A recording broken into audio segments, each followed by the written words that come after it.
If you're looking for a cheap way to travel in Japan, then the Seishinju Hachikipu might be the right ticket for you.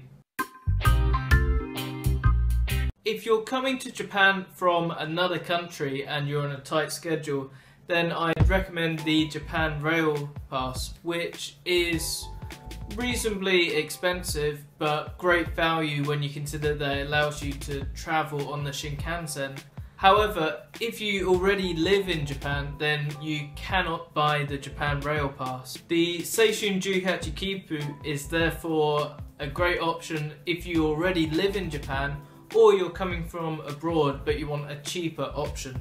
The Seishinju Hachikipu allows you to travel for 5 days unlimited on certain trains, and it only costs around 12,000 yen, which is just a little bit over $100 or just over about $20 per day. The ticket was originally designed for students, but it's available to anyone, including people of any age and Japanese nationals as well as foreign tourists. The ticket is only available during 3 periods each year, in spring, summer and winter. It has to be bought within certain dates and then used within certain dates as well. The ticket is non-personal and transferable, meaning that it can be used by a number of different people. So for example, you could buy the ticket and use all 5 days yourself, or 5 people could buy the ticket together and all use it on the same day, or any combination in between. Also, it does not have to be used on consecutive days. You can't use the automatic gates, instead you have to go to the side and show your ticket to the attendant who will stamp it at the start of the day. Every time you enter or leave a station, you just have to go to the side there and show it to the attendant. There are some drawbacks to using this ticket.